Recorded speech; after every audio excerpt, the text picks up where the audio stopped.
Duros golpes al gobierno. Eso es lo que se ha visto en las últimas horas por parte de numerosos congresistas de distintos sectores, como también de la Contraloría, donde se están presentando proyectos en el Congreso que pondrían fin definitivo a los cambios constitucionales si es que gana el rechazo. Todo esto es una propuesta por aquellos diputados que renunciaron al partido de la gente.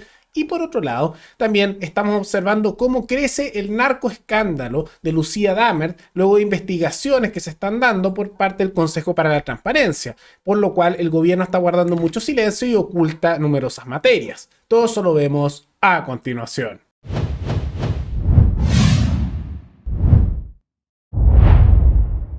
Hace algunas horas, una serie de diputados del movimiento Avancemos Chile, que son aquellos diputados que renunciaron al partido de la gente y que, como muestran este tipo de proyectos, como hemos mencionado tantas veces, eran aquellos que eran mejores dentro de esa colectividad y que el PDG cometió el error de dejar dentro a los diputados que eran negativos y se fueron aquellos que eran buenos. Y es un proyecto presentado por los diputados Víctor Pino y Giovanna Humada, a la vez que el independiente Enrique Ly, que también tuvo acercamientos con el PDG en su momento. ¿Y qué dice este proyecto? Lo que hace es que si gana el rechazo en este plebiscito, sí o sí se queda la constitución actual. Eso es lo que está. Y presenta no solo algo para el proceso actual, sino que pensando en el largo plazo y lo que se podría venir, también presenta una serie de proyectos bastante positivos.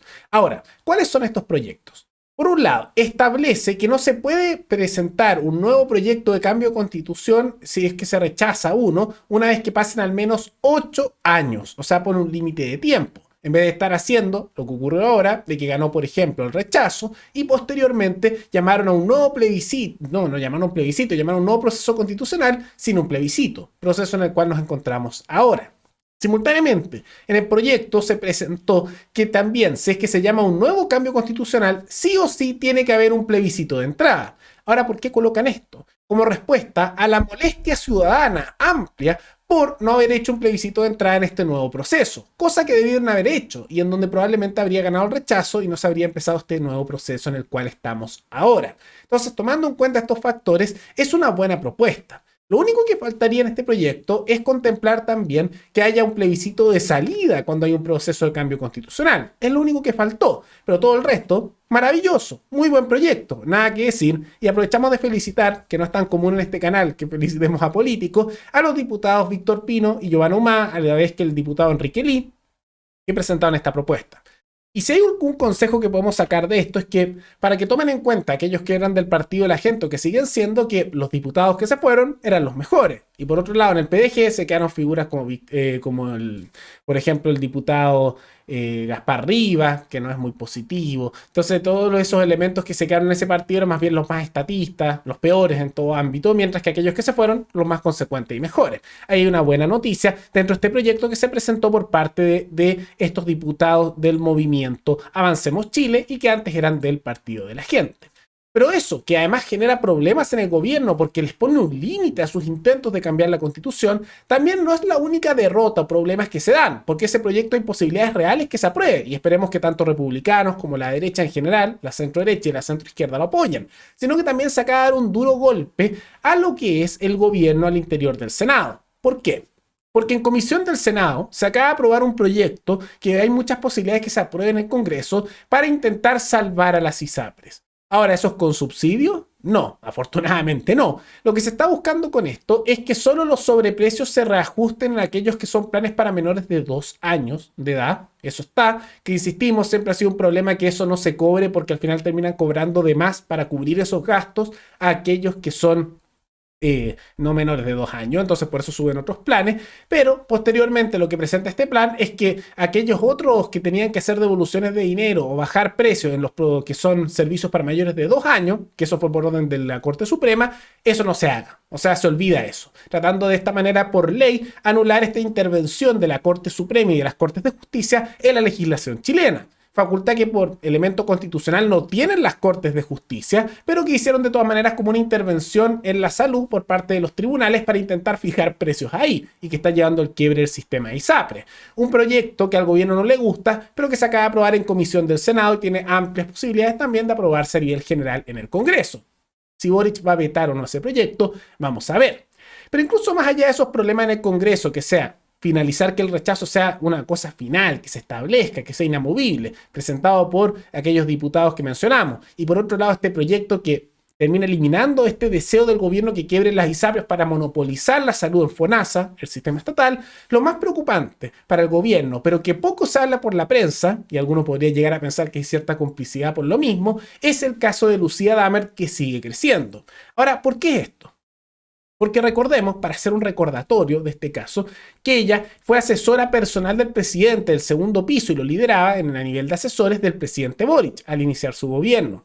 Ella eventualmente renunció luego de que se publicó un artículo por parte del medio Interferencia en el cual se acusaba que a ella la estaban investigando el FBI y organismos internacionales de Estados Unidos vinculados a casos de narcotráfico con políticos mexicanos. Esa era la acusación que se daba. ¿Está bien?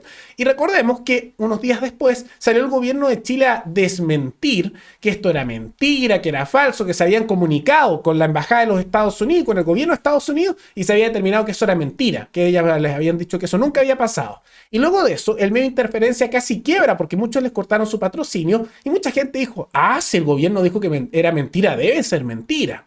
Pero como advertimos en ese momento, que había una posibilidad real de que el gobierno estuviera mintiendo, porque los estados mienten de manera constante, y en realidad esto sí hubiera ocurrido, que lo estuvieran intentando cubrir, con el tiempo se ha empezado a revelar que en realidad parece ser ahí la dirección de la cosa, porque luego, a petición de Interferencia como de otros medios, se empezó a pedir que por el Consejo de Transparencia y por Contraloría se investigara esto. O sea, se dice que el gobierno de Estados Unidos les dijo que era mentira esto de la investigación por vinculación al narcotráfico de una de las asesoras y amigas personales de Boric.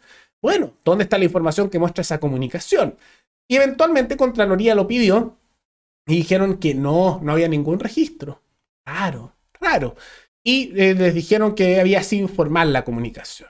Entonces después llegó el Consejo para la Transparencia, que el organismo encargado de esto dijo, bueno, si es que hay alguna cosa informal, igual tiene que haber algún registro, envíenlo. ¿Y qué pasó? Que la subsecretaría asociada a esto, la subsecretaría de Relaciones Exteriores, la que estaba vinculada a este caso, le pidió al Consejo de la Transparencia que tenían que dar la información. Y pasó el plazo y no lo dieron. No quisieron dar la información. ¿Y dieron algún motivo de por qué no la entregaron? No, simplemente no la pasaron. ¿Qué significa esto? Que un organismo que se encarga de transparencia y de ver corrupción le pidió al gobierno, dame los datos donde muestran que en verdad se desmiente que ella tiene vínculos con el narcotráfico y con demandas asociadas a eso. Y con el FBI, ¿qué pasa? Dame la información. Y el gobierno dijo, sí, tranquilo, te la doy. Y pasaron los meses que tenían para darlo y no la dieron. Y cuando les preguntó el Consejo de Transparencia, ¿pero por qué no nos dieron la información? Silencio. Se quedaron callados. Y llega a ser muy revelador lo que dice el presidente del Consejo de la Transparencia, Francisco Leturia, sobre este tema.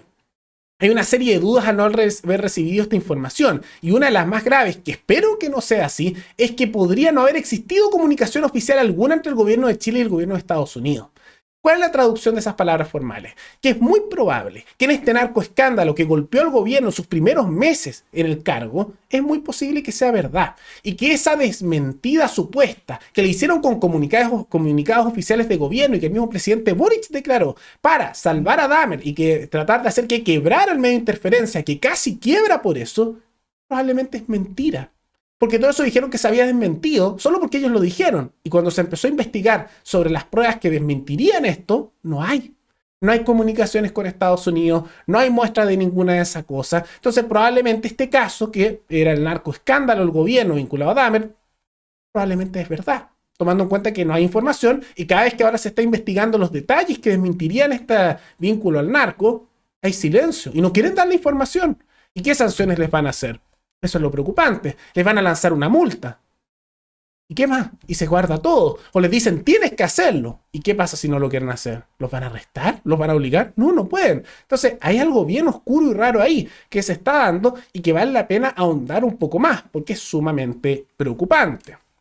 Pero más allá de todo eso, ¿ustedes qué creen? ¿Creen que efectivamente este llamado narcoescándalo de Dahmer es verdad y por eso no entregan información? ¿Será incompetencia o si hay corrupción? ¿Qué pasa ahí? Y simultáneamente, ¿qué les parece este proyecto del movimiento de los ex integrantes del PDG, pero ahora el movimiento Avancemos Chile, que presentaron para que si gana el rechazo no se cambie la constitución y se mantiene la actual, para dar cierta certidumbre? Y simultáneamente, ¿qué también les parece este nuevo proyecto para salvar a las ISAPRES? ¿Son estos elementos positivos, negativos? negativo, ¿por qué? Coméntenlo abajo. Y antes de terminar, quisiera agradecerle al suscriptor Radictus Justitia Pro Ciudadanía, que se convirtió en el suscriptor más reciente en decidir hacer un aporte mensual al canal a través de la comunidad de YouTube. Así que muchas gracias, te lo agradezco mucho. Y gracias a aportes como el tuyo y el de otros suscriptores, que este proyecto sigue adelante y se mantiene independiente. Así que si alguno de ustedes quiere hacer un aporte voluntario único por Flow, o por criptomonedas, o un aporte mensual por Patreon, o por la comunidad de YouTube, pueden decidir hacerlo mirando el comentario que se encuentra fijado abajo. Y también pueden apoyar este programa comentando, dando like y compartiendo este video en sus redes sociales. Nos veremos en el siguiente programa. Hasta luego.